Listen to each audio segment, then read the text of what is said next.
So I'm joined by Richard Reid. Richard, you're by qualification a psychologist and coach, and you work with business owners to help them become better leaders and improve their performance. Perhaps, though, in your own words, you can introduce yourself. Absolutely. So I am a psychologist. I'm originally from a business background, so I used to work as a business consultant. And I guess I brought the two sets of skills together. So I primarily work with business people, and it's really about helping them to reach their full potential and bring out the full potential of the people around them. Ace. Okay, so you're coming to speak at my next Business Growth Summit in Portugal. What are you going to come and talk about, Richard? I'm going to be talking about charisma, and charisma tends to be a Marmite thing for most people. Some people really get it, some people react quite strongly against it. But it's essentially about how can you be the best version of yourself, how can you develop yourself as a brand, and how can you elevate other people. And part of that is about drawing people to you and enabling some of the things that you want to happen. So we look at very much how you do that through the way you present yourself in voice, tone, and also through body language. Okay. One of the golden ingredients that I guess I talk about at my Business Growth Summit is about sort of visionary leadership. And I don't think it's enough these days to just have a compelling product or service, great staff, amazing sales, brilliant marketing, financial control, etc. Fundamentally, if the CEO, the person at the top, isn't able to inspire everyone involved to deliver the plan, then you've probably got one of the biggest ingredients missing. And I guess that's really where charisma comes in. I know that you obviously are going to talk about charisma, but one of the things that you do is you run a charisma workshop. Perhaps you can just tell us a little bit more about that. So we run the workshop. It's a 2-day course with small groups of people, all from business backgrounds, and we teach them some of the basic skills that you need to be the best version of yourself. So it's not a case of coming away after 2 days where everybody's a one-size-fits-all. It's really about working with your authentic self and just polishing the edges. And it's not just about improving on things that perhaps you're not doing particularly well at the moment. It's also about recognizing what you do well. And that's something that lots of people struggle with.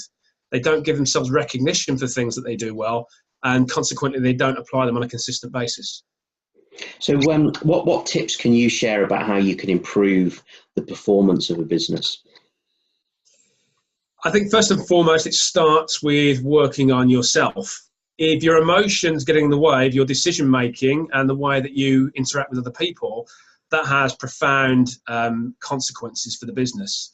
So first and foremost, we work with people to encourage them to build their self-awareness of what they do, what they don't do, and what the ramifications of that are for the world around them. Once you've got that self-awareness, we can teach people the skills to manage your emotions better so that you're actually making informed choices in every situation. How often do we use our time and our energy inefficiently because we're overrun by emotions? So this is about allowing you to be a corporate athlete, in effect. Yeah. So 94% of business startups fail in the first 5 years in the UK, which I just find really staggering. And I think there's a lot of hype and talk about becoming an entrepreneur and starting your own business. But the reality is probably one of the toughest career choices people can make.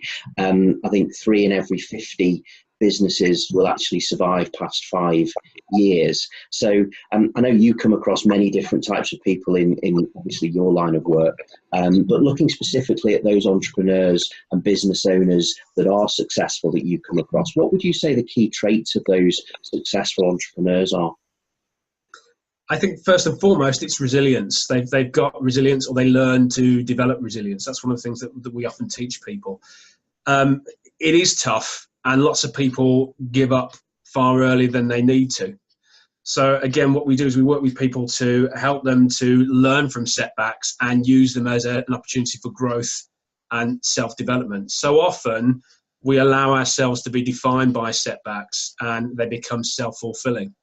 When we are able to manage our emotions and manage our thinking patterns better, we're able to push on through and to overcome those immediate difficulties by remaining focused upon the end game.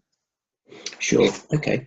Well, Richard, it's been a real pleasure to talk to you. Apart from people that might come on my event and obviously hear you present, aside from that, how can people get in contact with you if they want to know a little bit more about what you do and how you could maybe work with them or help them?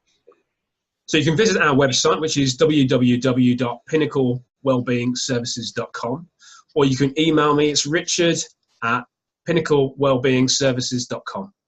Okay, thanks very much, Richard. It's been really, really good to speak to you, and I look forward to seeing you in a few weeks' time. Thank you.